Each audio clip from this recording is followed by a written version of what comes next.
The paper tore too loud in the quiet living room. Not a rip, more like asthma violence, the kind that announces itself even when no one speaks. Shiny boxes bloomed open like smiles with teeth.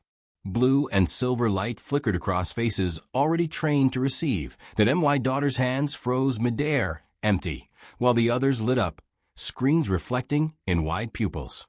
Excitement buzzed, charged and immediate. My mother-in-law laughed softly, polite, surgical. "Oh," she said, already turning away. "Those are for family." The room seemed to pause. I felt the house inhale. The walls listened. Mid-daughter lowered her hands slowly, as if sudden movement might make the moment worse. She didn't cry. She didn't ask. She swallowed her name like she'd been practicing for years. I didn't raise my voice. I didn't blink. I stared at the smile that had cut my child out of the room with the efficiency of a scalpel. That was the moment I decided how this would end. I married into her gravity. Everything bent toward her approval. Holidays, conversations, even the furniture seemed arranged to face her opinion. When my father-in-law died, she moved into our guest room temporarily, trailing casseroles and advice like smoke that clung to everything. Free rent, free utilities, her rules. She framed Ida's help as sacrifice, as grief. And at first I believed her, or maybe I wanted to. I learned the choreography quickly. Thank yous timed just right. My silence when she corrected my parenting. The careful way I phrased disagreement, so it sounded like a question. She never raised her voice. She didn't need to. Control was her native language. She called my daughter sweetheart, dear, that little one, but never her name. Names give shape. Names admit belonging to she's delicate. She'd say, with asympathetic tilt of her head, euphemism she wielded like a blade. Mid-daughter is not delicate. She is careful. She counts steps. She noticed stone. She listens for shifts in air pressure the way other children listen for ice cream trucks. She was 6 when she learned to read faces for exits. It told myself I was protecting peace. It told myself family requires patience. It told myself a lot of things to sleep at night. The gifts were wrapped identically. Same paper, same ribbon, same careful weight. Uniform generosity with a precise omission. I watched my mother-in-law that morning the way you watch a clock when you know it's lying. Her eyes slid past my daughter like she was furniture. Her hand lingered on others, affectionate, possessive. This was an impulse.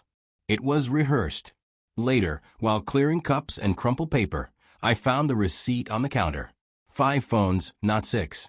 I stood there with the paper warm in my fingers and felt something inside me harden, crystallizento certainty. This wasn't favoritism, this was a message. I asked her once, calmly, alone, no witnesses, no raised voices. She didn't even hesitate. She's not really part of the family. She sighed as if explaining the weather, not by blood. She smiled like a verdict already passed. In that smile, I saw mid-daughter's future written small and justified. Holidays with gaps, photos where she stood just outside the frame that a childhood spent learning to accept less because someone else had decided her worth for her. My chest burned. My hands went steady. Anger didn't scream, that I T-focused. I didn't confront her then, that I cleaned the kitchen, folded laundry, listened. Silence became my tool. It noted dates, texts, the way she used when she meant me, the way she corrected me daughter's posture, her volume, her existence, always under the banner awful. I reviewed the lease, my name, my husband's, not hers. I printed bank statements showing every bill paid by us. I backed up security footage, not because I expected lies, but because truth deserves witnesses. At night, I watched my daughter sleep, her fingers curled around a book instead of a phone. She looked peaceful only when unconscious. That broke something opening me. I promised her nothing. It prepared everything.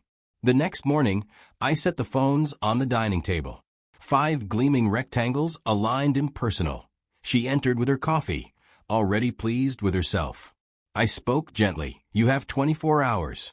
She laughed. For what? To leave. Her smile cracked, then hardened. You can't be serious. I am. She gestured around the room, confident. This is my son's house. Our house, I corrected. And you're living here for free. Her voice sharpened. Over iPhone? No, I said. Over a boundary. I slid the receipt toward her.